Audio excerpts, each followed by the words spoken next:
talking with Andrew Wallace, who has over 20 years' experience in the recruitment industry. He is one of the founding partners of Leathwaite, the executive search and leadership talent specialists.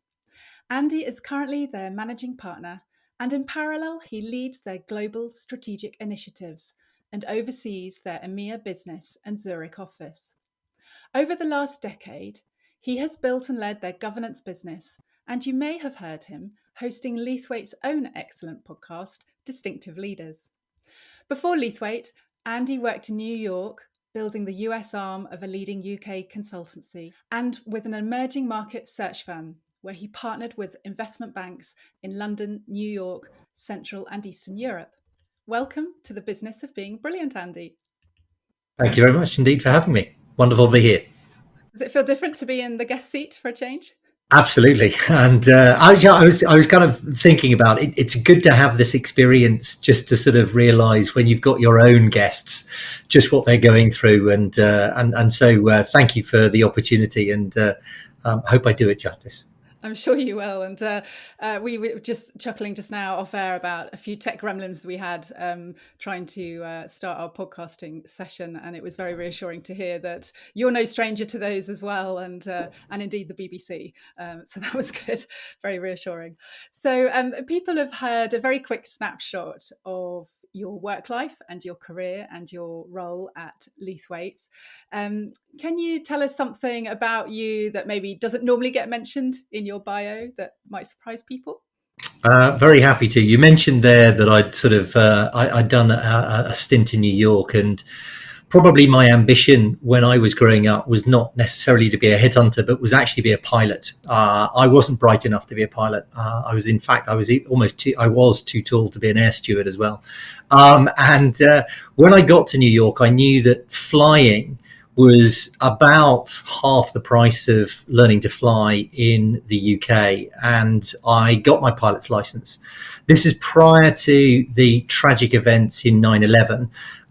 So in the mid-90s, and I learned in an airfield called Teterboro Airfield. And about a month after I qualified, I asked a couple of mates whether they fancied going up for a fly, and we took off. And from Teterboro, it's very near Manhattan, and there's a lot of airspace there.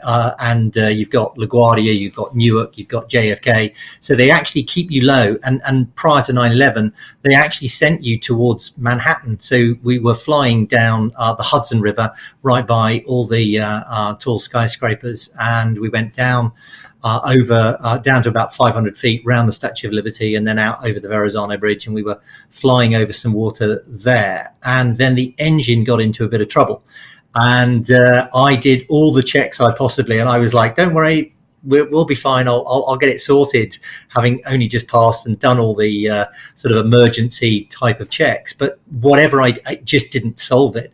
And in the end, we had to I turned to my guest in the co-pilot seat, and I said, I don't believe this, but we're going to have to land the plane. And we ended up landing in a field in Staten Island. And within about 10 minutes, we had 5 fire engines, 5 ambulances, and God knows how many cop cars. And it was a very interesting experience, to say the least. And thankfully, I got exonerated because they took it away for a proper FAA investigation, and they traced it to a faulty part in the engine, a busted cylinder. And but it was a very interesting experience, and something I kind of treasure, that I managed to walk away safely. But equally, it was a sort of real wake up and reminder that being a pilot is a very serious job. And I still love flying today, but it was a really interesting experience. Gosh, I felt my heart racing as you were telling me that, because I can't imagine what it must feel to be like at the cockpit when you realise there's a problem and you can't fix it. I'm not really sure what I was thinking at the time, other than just to get the damn thing down. Yeah. And you're supposed to do what's called a pan, or mayday, and I didn't even bother doing that, because it was just like, right, concentrate on getting the damn thing down in this field.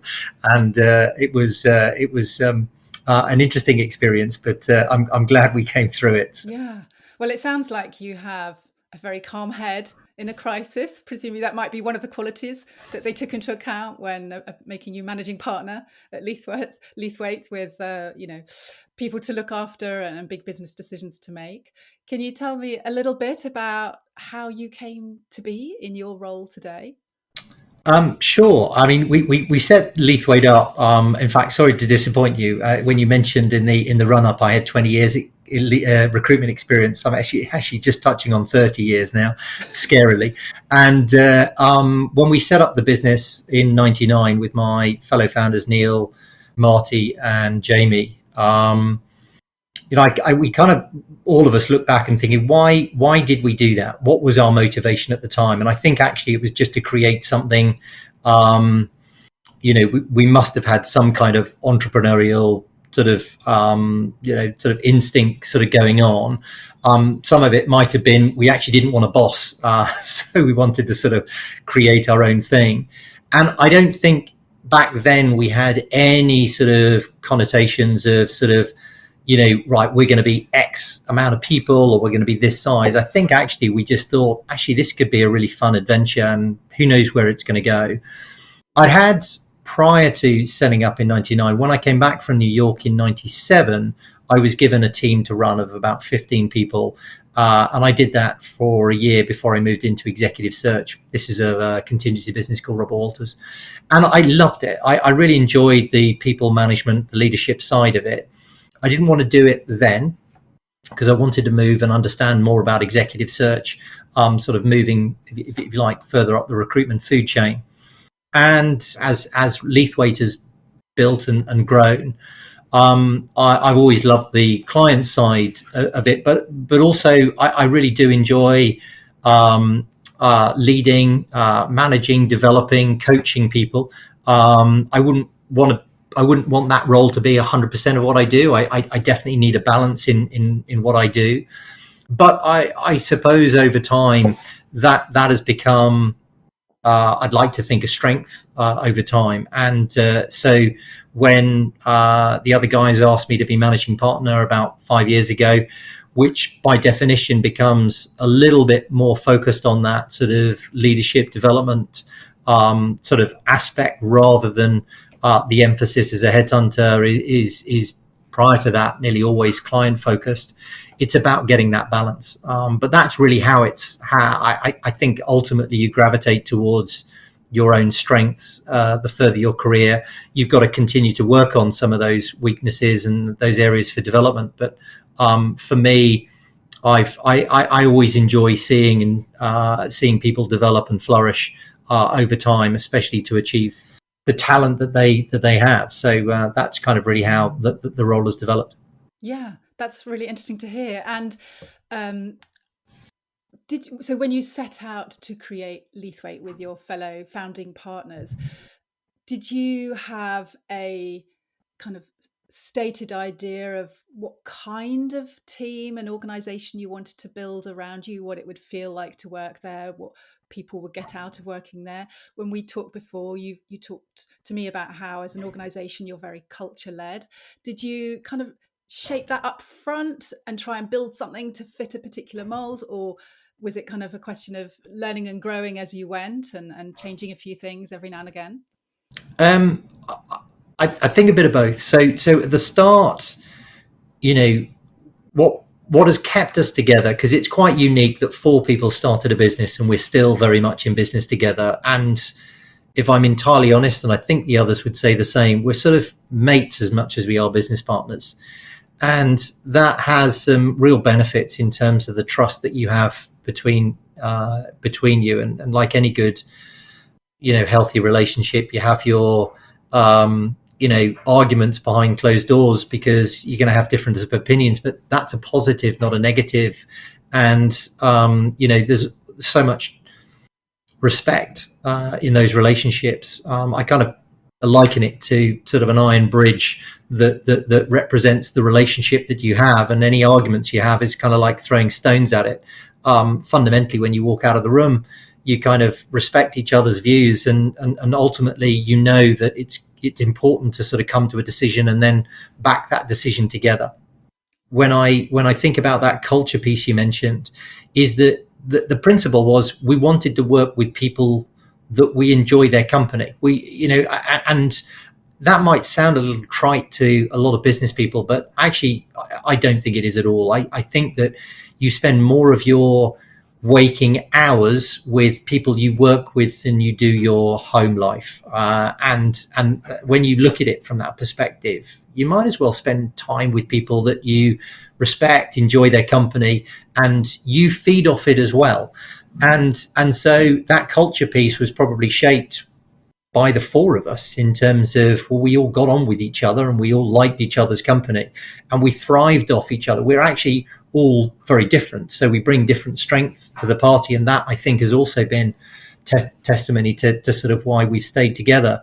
So to your second piece there, is that has the culture developed? Absolutely, because we brought in some other people as we've grown, and they have shaped the culture, and they've taken it in slightly different directions, but in a really positive way. So they've enhanced the culture rather than kind of completely pivoting 180 degrees and changing the culture. They've kind of enhanced it in so many different ways. And I think that still continues today when we've hired recently some new people. For me, it's kind of important that you do keep evolving and you do keep changing, with the slight sort of emphasis without kind of fundamentally changing the principles, the values, and that's always got to be the bedrock, but actually sort of bringing new ideas and new thoughts and evolving that culture has probably been the test of the longevity of 23 years so far. And we absolutely want to see Leathwaite go on for another 20 years. And so it's important to kind of keep embracing the new, without forgetting some of the core principles as to what's held us together over that time. Yeah, that's really interesting to hear. Because and a question in my mind as you were starting to answer that was about how, as the four of you, got on so well and grew the business, well in the early days, were you conscious of not recruiting in your own mold and people that fitted the little group that you were, but actually consciously trying to recruit different people? And I think you've answered that very well, is that you do try and welcome people with different views and experience and expertise. Yeah, look, it's a really interesting point, because at the end of the day, Helen, back in '99, we weren't talking about diversity and inclusion, and diversity of thought, I think, is probably the best way to describe what you're trying to achieve. You're trying to get people from different backgrounds with different perspectives coming together, because that's where the real sort of value comes from. I think the four of us are different and we have got different perspectives, but on the face of it, we are four white guys. I, like the other three, have always been super conscious as we've become more aware as a society of the damage that can have if you are insular, if you are looking at it from a breadth perspective and that diversity of thought. So I'm so proud of not just the four of us, but the rest of the company for really embracing that over time. And I'm so proud of the way that we talk now in terms of really trying to make a difference. And we've still got a long way to go. But I'm really proud of the gender diversity that we've managed to create. There's an awful long way for us, not just Leathwaite, but as an industry, around ethnicity in terms of our industry. I think we've also got an awful lot to do around disability. Great that we've made strides from an LGBTQ as well. I mean, look, you can categorize it all you like. I think there's just a real mindset that you've got to have as a firm around how you evolve and how you embrace and how you make your organization and the culture as inclusive as you possibly can. And when I sit back now, I love the fact that we've still got lots to do, but I love the fact that right now we have a fantastic inclusion team.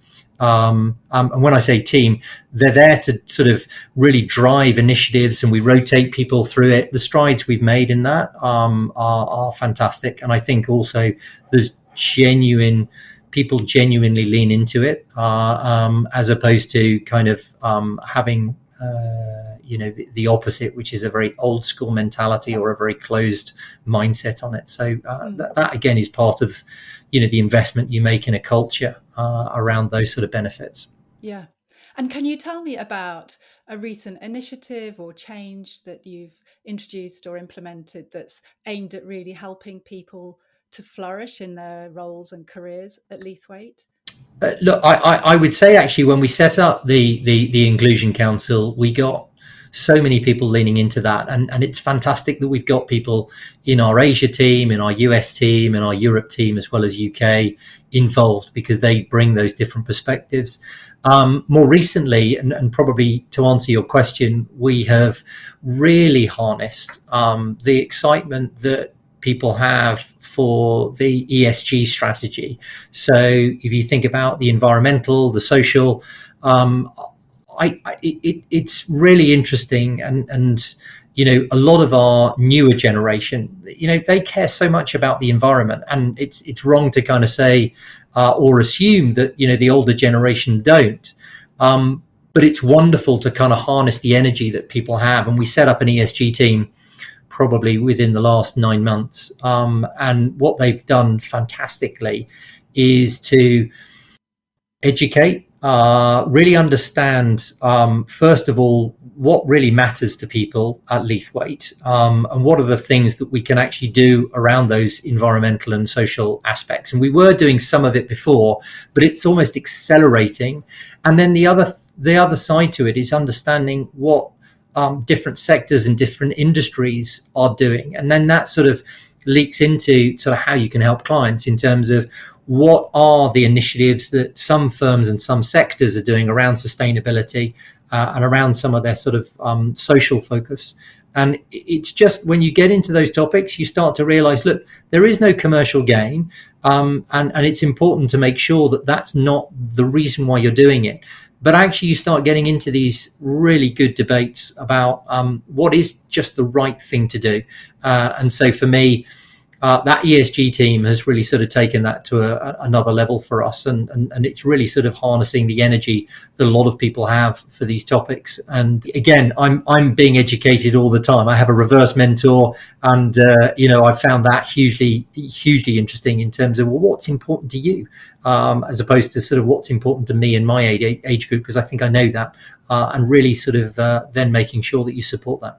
Yeah, that's fantastic to hear that you've, through your ESG efforts and framework, you've found a way of brokering these conversations at work about what matters to people, what creates a good environment, a good way of working together. And I know that you also do research around that kind of thing with your clients through some of your survey work, for example. And you mentioned in a previous conversation your research that you published earlier this year about kind of what's top of mind for HR leaders right now. And just to pull out a couple of stats that I was interested to read in that 48% of HR leaders think having that their culture is inclusive in their organization, but even more, 54% say that having a good inclusive culture is really important for attracting and retaining diverse talent. So it's great that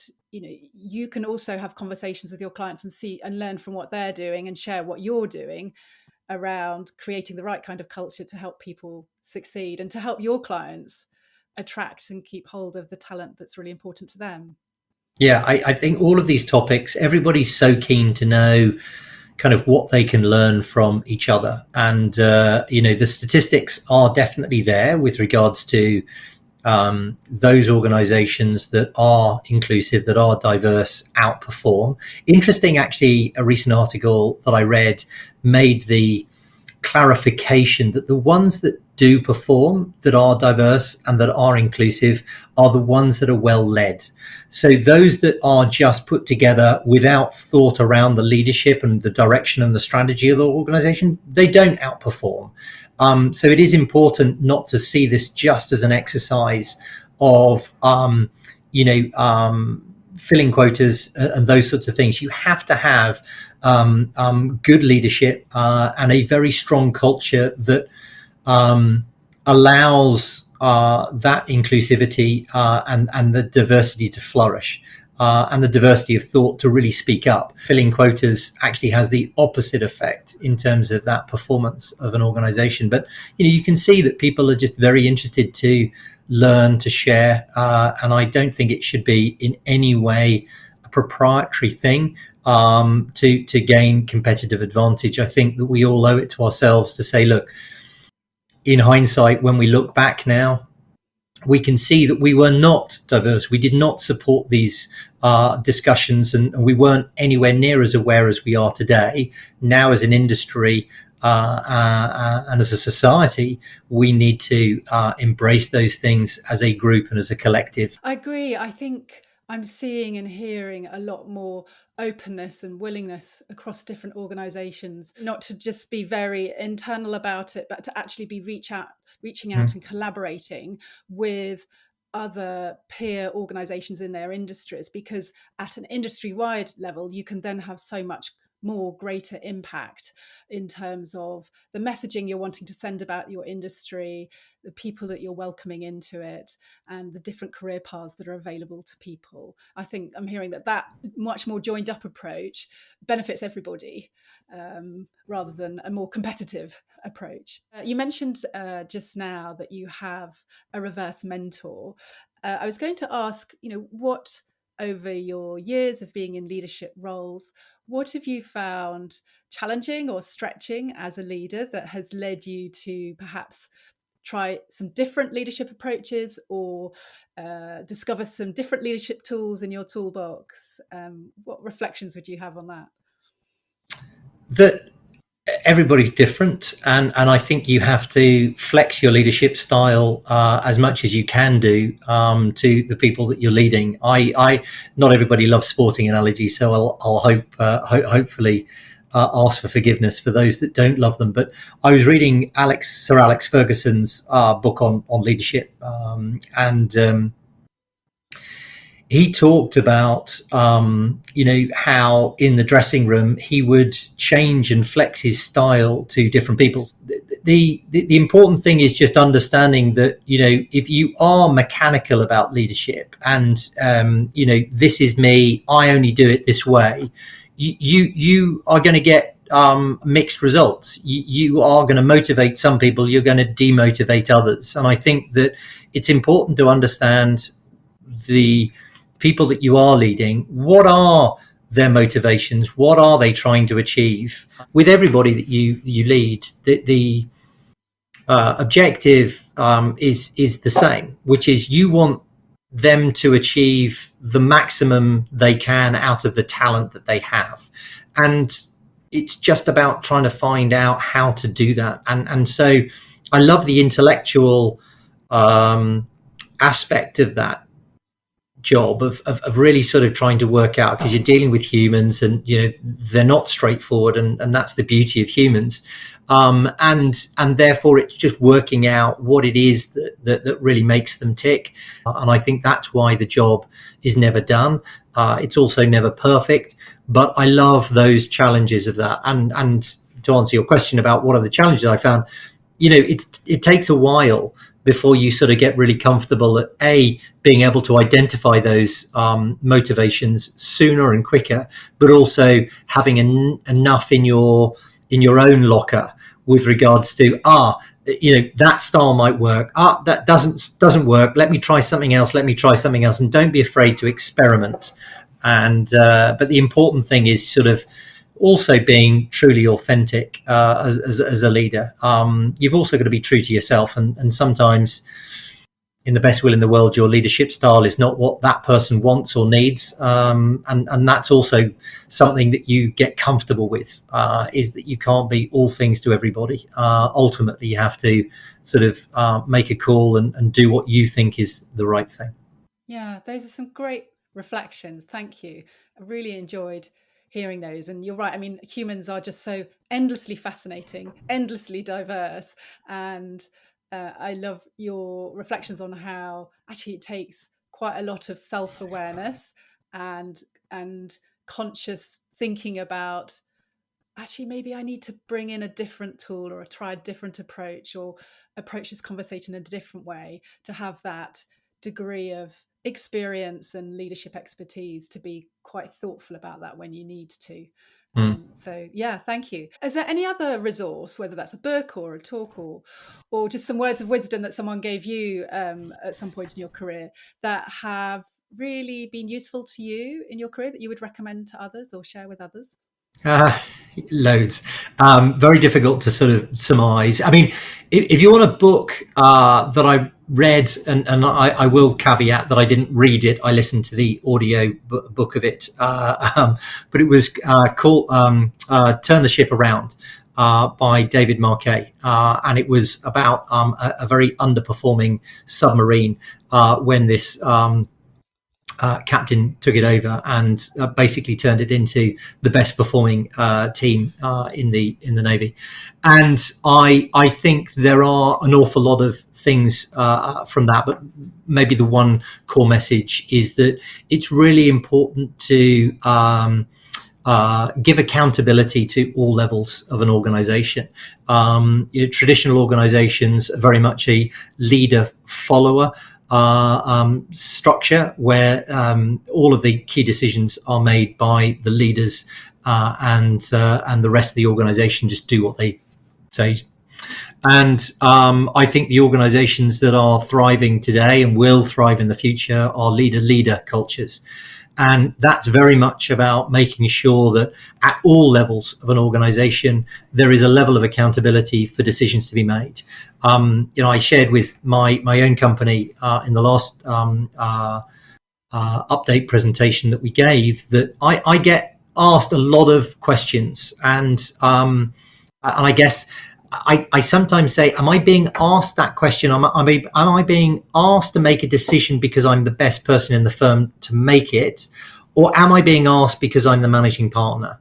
And I think that it's really important that leaders ask themselves, are they the best people to make that decision? If they're not, why are they making it? Why aren't they asking other people in the organization to make it? They're much closer to it. I'm happy to make a decision. I've never found making decisions difficult to the extent of, if I make a decision, I'm quite prepared in hindsight to find out that it's the wrong decision, because at the time I had the information in front of me and then I made it. But I move on very quickly. A lot of people torture themselves about, why did I make that wrong decision? Absolutely learn from it.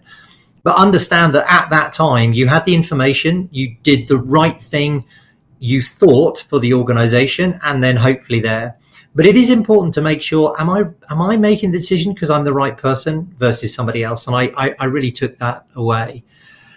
I think other things, and I hope this isn't a terrible plug, but you mentioned that I do Leathwaite do our own podcast called Distinctive Leaders, and we've had some amazing people from that, and whether it was Tracy Clark, who used to be the CEO for the US and UK for Standard Chartered, talking about the importance of mentorship, or whether it was we had Kenton Cool, who has just summited Everest for the 16th time, which is the most for any non-Sherpa. And I got to know Kenton over the years, and he's a terrific guy. But what I loved about one of the messages he had, so he's got a particular Sherpa that he has developed a great relationship over the years and done most of the expeditions with. And whilst he has helped Dorji, who's the Sherpa, at a time where Dorji lost a number of people that he knew close to him because of a tragic event where they had an avalanche that hit base camp. And actually, this was a year that Kenton wasn't there, but it rocked him, it rocked his family to the extent where he was not going to climb again. But he came out again because he knew that Kenton was going to climb, and he knew that they were a team. But what I loved about that is that you've got to look at a relationship that you have, whether it's whether you're more senior than somebody, whether you're a peer, whatever it might be, is that in order for that relationship to succeed, there must be a two-way relationship in terms of the mutual respect that you have for each other, the support that you give each other, the information. All too often, leaders are seen as, wow, you're the leader, so therefore you must know. And the answer is no, you don't. Often what you learn is that you develop over time, and you may develop a mechanism to make decisions, whatever, but it doesn't make you the expert in the room. And I love the lessons learned from that. Yeah, that's fascinating hearing those incredible stories from people you've spoken to on your podcast. And I'll include a link to your podcast in the show notes as well. But Thank you. thank you for sharing those and the reflections that you draw on that around leaders and relationships they have in the workplace with the people in the organization they lead. And just finally, how can listeners connect with you after the podcast if they'd like to get in touch professionally? Look, I'm not. I wouldn't say a social media sort of guru by any means, but I'm active on LinkedIn, and I'm always keen to connect with people. So LinkedIn, through Leathwaite, and any other channel that people feel. I hope that I'd like to classify myself as somebody that's approachable. And apologies in advance if time is not my own at certain times. So if I'm not as responsive as I should be, then I caveat. But always interested in meeting new people, and wherever I can, I certainly would help. Wonderful. Thank you. And thank you so much for coming on the podcast to talk about the fantastic story of how you and your co-founders have grown Leathwaite into the very successful organization it is today, and best wishes for the next 20 years there, and for also sharing your own personal reflections on how you've moved into your leadership roles and the kinds of things you practice and thinking that you apply in your role as a leader. Thanks so much for being a brilliant guest. Thank you very much indeed, Helen. Really appreciate it.